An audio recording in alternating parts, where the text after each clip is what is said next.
So not too long ago, I did a video about the Sig P320, specifically the military issued M18 and all of the noise surrounding it, the rumors, the controversy, the lawsuits, and in this case, a tragic story out of F.E. Warren Air Base, where an airman died after allegedly being shot in the chest when his M18 just went off in his holster. In that first video, I said this: I've been in this game for a bit, long enough to know how dangerous it is to start making bold declarations before all the facts are in, within reason, of course. That's why I'm cautious about these types of stories, especially because I've got a big platform. My voice reaches far, so I try to be responsible with it.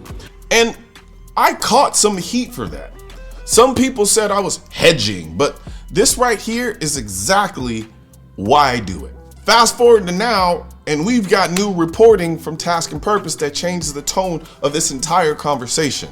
According to Task and Purpose, the Air Force has arrested an airman on suspicion of making a false official statement, obstruction of justice, and involuntary manslaughter in connection with the July 20th shooting death of Airman First Class Roger Lovan at F.E. Warren Air Force Base in Wyoming.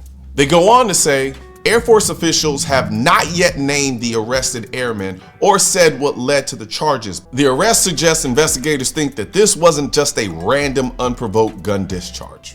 Now, Air Force Times also weighed in. The Air Force has arrested an airman in connection with the July 20th death. The arrested person is accused of making a false official statement, obstruction of justice, and involuntary manslaughter. And Stars and Stripes added more context. The suspect's charges indicate investigators believe Lovan's death was likely the result of a negligent discharge in which the gun's trigger was accidentally pulled and the gun fired. Now, that's not the same thing as proving the M18 is off the hook, but it definitely muddies the waters on the "it just went off" narrative. That sure does. And honestly, moments like this are exactly why I don't just read one headline and run with it, because depending on where you look, you can get wildly different versions of the same story, which is why I've been using today's sponsor, Ground News. Ground News isn't like the usual news apps that just shove whatever bias headline they want in your face.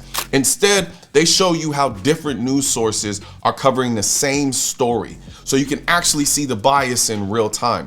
With Ground News' blind spot feature, you can literally see what stories are being ignored by the left and the right. So if one side refuses to cover a major event, you'll know.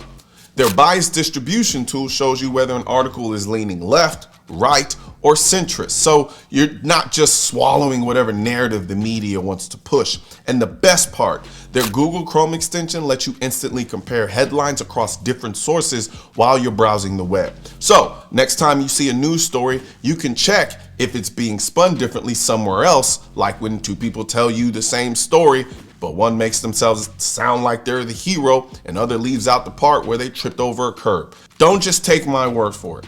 Go to ground.news/Colion to subscribe. If you use my link, you'll get 40% off the Vantage subscription, which gives you unlimited access to all of these features. By subscribing, you're getting a better way to read the news, and you're also supporting my work directly. Again, that's ground.news/Colion. Click the link in the description, subscribe, and start seeing both sides of the news. Now, it's articles like this is why I said what I said. With the information we had back then, it looked like a guy's M18 went off in the holster. He didn't touch it.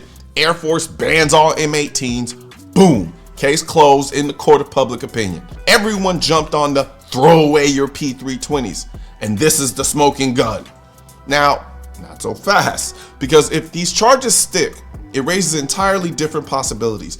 Maybe someone had a negligent discharge. Maybe they knew it, panicked, and tried to cover it up by leaning on an already controversial reputation of the P320. Or maybe the gun still did go off unintentionally and there's something else going on in the background. I'm not saying which one is true, because I can't, because I don't know.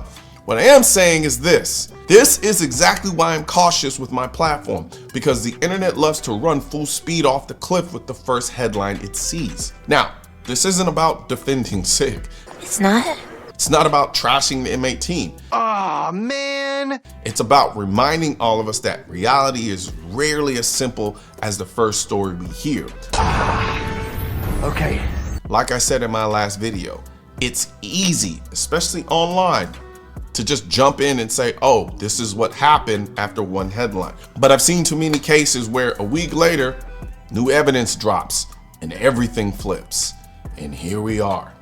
So yeah, this makes things interesting. Now, I'm not saying there's nothing wrong with the P320. I'm not saying there is absolutely something wrong with the P320. But as far as this case, this exact case here where this airman died, something's going on. And it ain't exactly what it seems. One thing's for certain and two things are for sure.